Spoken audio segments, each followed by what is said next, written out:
Sziasztok! Szeretettel köszöntelek a csatornámon. Beregszászi nyúl- és fűrtenyésztő vagyok.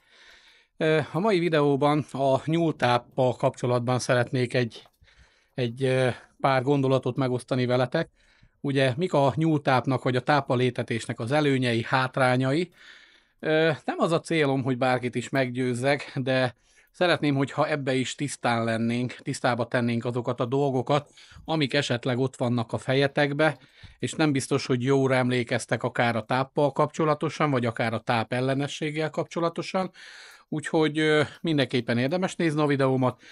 Ha még új vagy a csatornámon, akkor kérlek iratkozz fel, hiszen 17 éve foglalkozok nyulakkal, és 2015 óta tenyésztem is őket, tehát 10 éve. Elég nagy a különbség a kettő között, hogy tartod a nyulat vagy tenyészted is. Ezzel kapcsolatban rengeteg videót megosztottam, nyúltartással, kezdőknek, haladóknak, nyúlbetegségekkel kapcsolatban.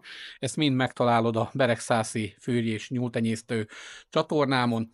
Ha tetszik a videó, akkor kérlek iratkozz fel, mindenképpen lájkold, hiszen ha legalább 100 like összegyűlik, akkor automatikusan a YouTube-nak a intelligenciája úgymond, az algoritmusa előrébb helyezi, több embernek fogja felhozni a videót, aki szeretné megtekinteni, és ezzel az én munkámat is segíted, illetve, hogyha szeretnéd támogatni a munkámat, egy kávé árával ezt már megteheted, mivel hogy ugye többféle lehetőségek közül is választhatsz, légy csatornatag.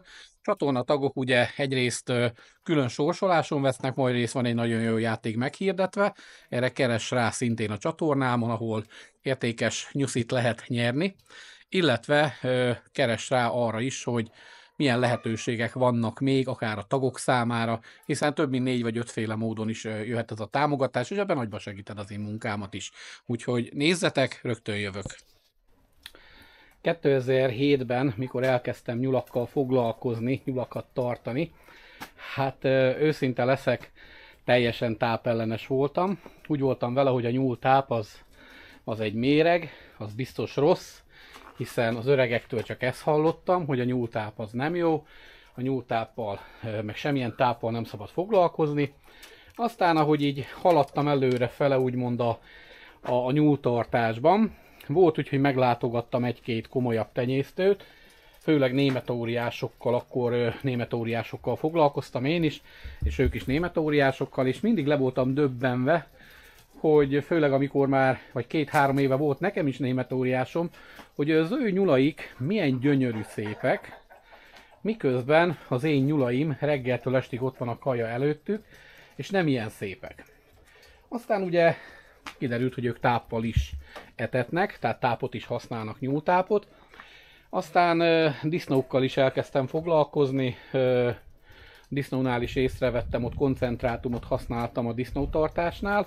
Észrevettem, hogy ha keverem a koncentrátumot azzal a terménnyel, amit én darálok rá személyesen, akkor piszok jó eredményeket tudok elérni, és kiváló minőségű húst tudok előállítani. És mivel ez a disznónál sikerült, ezért úgy gondoltam, hogy kipróbálom a nyúltápot is. Első körben elkezdtem különböző beszerezhető vagy népszerű tápokat kipróbálni, ilyen 10 kilós kiszerelésekbe. Ugye nem volt senki, aki tanácsot adott volna, úgyhogy volt, hogy valamelyik táptól hasmenése lett a nyúlnak, és végül el is pusztult. Nagyon hamar elfogyott a táp, a 10 kilós táp olyan is volt, akkor elkezdtem számolgatni, az jött ki, hogy ez így piszok drága a nyulat tartani, ha táppal fogom etetni. Végül belementem annyira a témába, hiszen ha csak felületesen állunk hozzá a dolgokhoz, akkor sok esetben bármit is csinálunk, mindig ilyen problémákba fogunk ütközni, tehát nem fogjuk megérteni a táppal való étetésnek a lényegét, a hasznát, az előnyeit. Éppen ezért belevetettem én is végül magamat, közben így mutogatom a nyulaimat, hogy ne legyen azért nagyon unalmas a videó.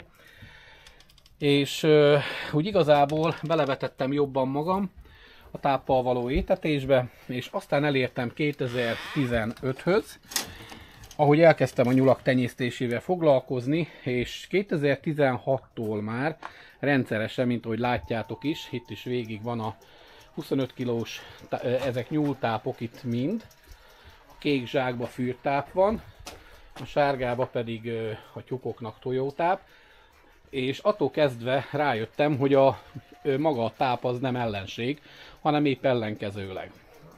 Na most elmondtam a saját tapasztalatomat, de most egy kicsit másról is szeretnék beszélni. Ugyanis a nyúltartás során a megfelelő táplálás ugye nagyon fontos, szinte kulcsfontosság a nyulak egészsége és jóléte szempontjából. Nem tudom, tudtátok-e, de az ilyen különböző tápok már a 19. század végétől elterjedtek Európa szerte. Tehát ez nem egy újdonság, hogy valaki táppal étet. Abszolút nem újdonság. A nyúltápoknak nagyon fontos előnyei vannak. És persze minden egyes tápnak, de itt most elsősorban nyúltápról beszélek, milyen előnyök. A minőségi nyúltápok úgy vannak összeállítva, hogy tartalmazzák a nyulak számára szükséges összes tápanyagot, vitamint és ásványi anyagot, ami különösen fontos a növekedésben lévő, vagy vemhes, vagy szoptató nyulak számára. A tápok használata nagyon kényelmes, hiszen kényelmes és ami fontos, hogy egyszerű, nagyon könnyű a tárolása, és minél nagyobb egy nyúltenyésztés, annál jobban tudod kihasználni a tápadta előnyöket. Hiszen javítja a növekedést, sokkal jobban nő tőle a nyúl, javítja a termelékenységet, és a megfelelő táplálással a nyulak gyorsabban nőnek, és sokkal jobb súlyt érnek el. És ez különösen fontos a hústartásnál, de akkor is, hogyha csak egyszerűen tenyésznyulakat tartasz, sokkal erősebbek és szebbek lesznek a nyulak, és egészségesebbek, ami nagyon fontos. A tápokban ugyanis a jó minőségű tápok segítik az immunrendszer erősítését, ugye a benne lévő vitaminok és különböző más dolgok kapcsán, és csökkentik a betegségeknek a kockázatát. Tehát gondolj bele, ha valaki, az emberekre is vonatkozik, hogyha egészségesen táplálkozunk, akkor annál kisebb a valószínűsége annak, hogy valamilyen betegség megtámadja a szervezetünket. Tehát csökkenti a betegségek kockázatát. Én őszinte leszek, mióta ezt a Kremix nyúltápot használom, én talán egy az egybe elfelejtettem a kokcidózist minden formában. Talán a májkokcidózis, amivel még küzdeni szoktam valamelyik éven felbukkan, aztán valamelyik éven nem. De úgy igazából nagyon sok betegséget elfelejtettem, kiűztem a nyulászatomból. Ugyanis a tápokban található rostok, hiszen tele van lucerna alapú tápot használok, tehát le van darálva a lucerna. Ezek a rostok segítik a megfelelő emésztést a nyulaknál. Na most vannak ennek hátrányai is természetesen a tápfogyasztásnak, hiszen hogyha túlzásba visszük, akkor a túlzott fogyasztás elhízáshoz, és nagyon sok nyúlnál akár emésztési problémához vezethet. Vannak olyan tápok, amikben túl sok a keményítő, és ezért hasmenést is okozhat. Vannak túl puha tápok. Mit jelent az, hogy puha? Hogy egyszerűen nem elég kemény, a nyúl alig kell, hogy megrágja. Ez nem biztosítják a fogaknak a megfelelő kopását, ami hosszú távon, ha csak táppal etett valaki, fog problémához vezet. És ami fontos, hogy maga a nyúltáp bizonyos ideig ki tudja váltani a többi tápanyagot, de ha hosszú távon, tehát te nem úgymond levágásra termeled a nyulakat, csak levágásra, akkor mindenképpen szükséged van a megfelelő emésztéshez másra is. Tehát olyan másra, mint például a széna, a fű, jó minőségű rétifű, és ami nagyon fontos, hogy akár különböző zöldségek is. Na most a piacon, amiket fel lehet lelni, vagy üzletekbe, boltokba a tápokat, rettentő nagy a különbség közöttük. Nagyon hasonló az összetételük, de mégse egyforma, és ami nagyon fontos, hogy pont az a különbség, az pont elegendő arra, hogy én is, amikor próbálkoztam például Purina táppal, és most nem a Purina céget akarom bántani, mert elméletileg nagyon jó tápjai vannak, de nyúltápba nálam elvérzett. Ugyanis folyamatos puffadás lépett fel, főleg a német óriás nyulaimnál, és eleve jóval drágább is volt, mint ez a fajta Kremix táp, amit én használok, és semmiben nem látszott meg a növekedés közti különbség, és mint utólag kiderült, a Purina tápba növekedési hormont is beleraknak. Nem tudom, hogy Magyarországon igen, de itt Ukrajnában igen. Ez a Kremix táp, nem hiába a nyulászat itt Ukrajnában, ugye egy 40 milliós Ukrajnáról beszélünk, a háború előtti számokat mondom, itt rengeteg, itt néphagyománya van a nyúltartásnak, Tehát itt olyan, mint régen Magyarországon volt a 80-as, 90-es években, hogy itt szinte mindenkinek volt nyula. Az ukrán embereknek, aki csak teheti, azoknak a 90%-a nyulat tart.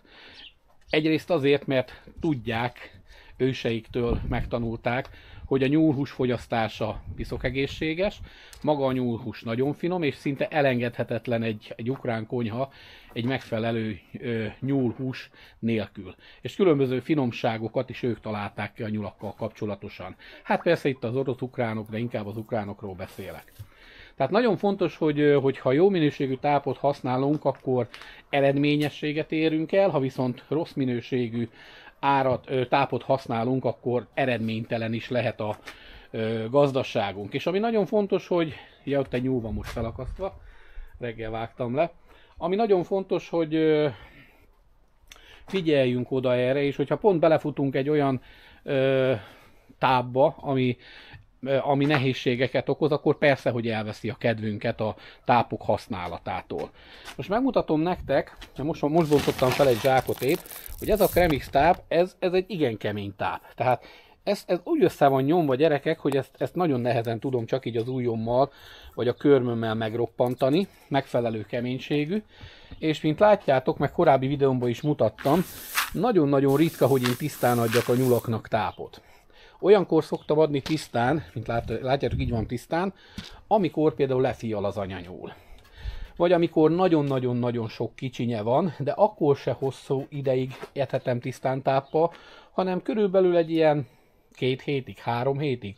Aztán fokozatosan adom neki a zabot, ugye a rosttartalom miatt szintén, a kukoricát, ugye, főleg télen, illetve most az van javarészbe, illetve található itt nyomokba tritikálé is, illetve egy nagyon minimális búza, mivel jelenleg árpa az elfogyott, most jelenleg a háború miatt nem nagyon lehetett hozzájutni terméshez, tehát ilyen terményekhez, mivel hogy 2023-ban ugye nem tudták kiszállítani magát a terményeket, vagy 2023-ban nem tudták ezeket a terményeket kiszállítani Ukrajnából, mert lezárta az orosz a kikötőket, és rengeteg itt maradt a gazdákon, és lement az ára rettentően, tehát ilyen 4500 forintért lehetett venni a zabnak meg a kukoricának a tonnáját, de a kukorica még volt 3500 forint is.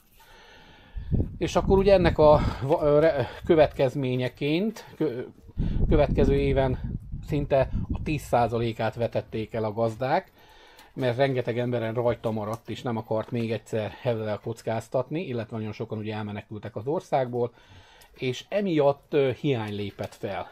Például a búza, jelenleg a búzának mázsája 9000 forint, tudom, hogy nálatok 21 000 forint, de ne nézzétek azt a 21 000-et, mert itt 15 000 vagy 150 000 forintos,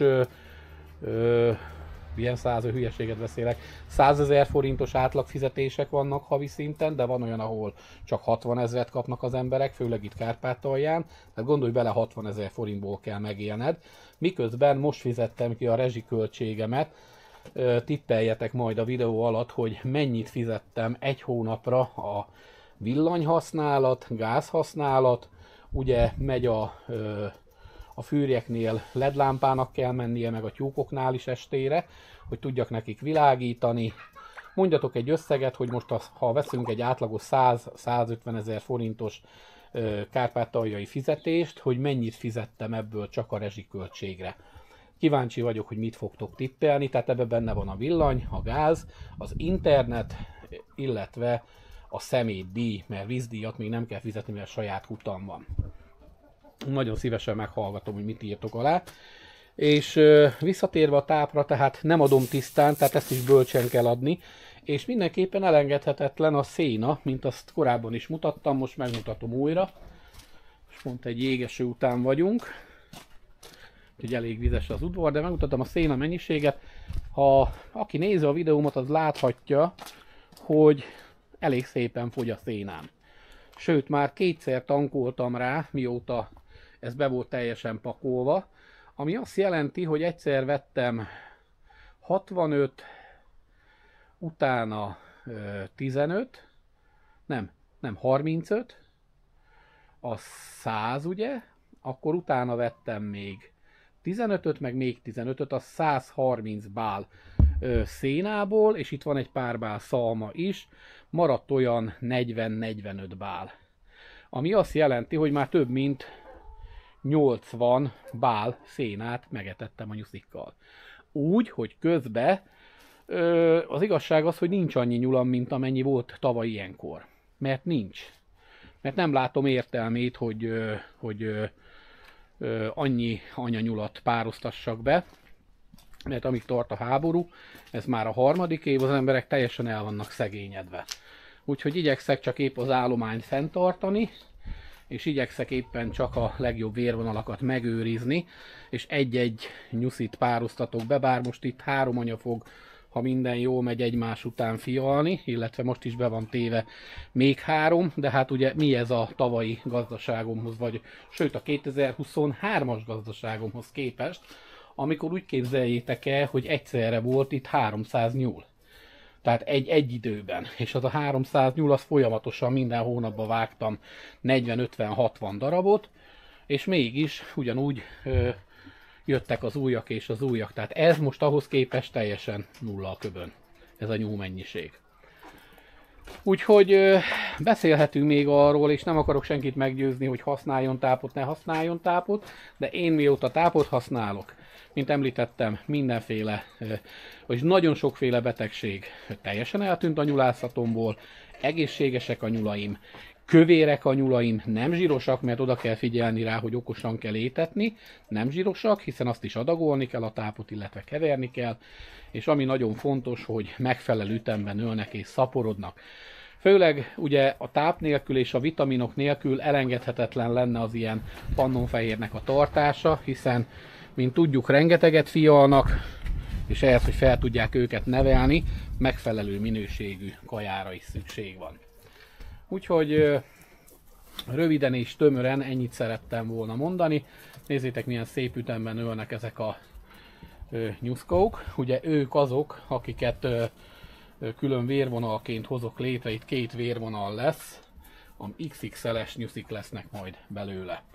Egy-kettő meglátszik, hogy az apja, nézzétek a fülnagyságát, hogy az apja, ott van például ez is, amivel szembenézek itt jobb oldalt, hogy az német óriás az apja. Látszik, hogy nem pannonfehér. Hát köszönöm a figyelmeteket, iratkozz fel a csatornámra, és ne felejtsd el megtippelni, hogy mennyit költöttem ebben a hónapban a rezsiköltségre, ebből a fizetésből, úgyhogy visszatérve még annyi, hogy a 4500 forint vagy a 9000 forint, az igenis nagyon is drága nálunk jelenleg, magas ár a jelenlegi fizetésekhez képest, és ezt nem mindenki bírja megtenni és kifizetni.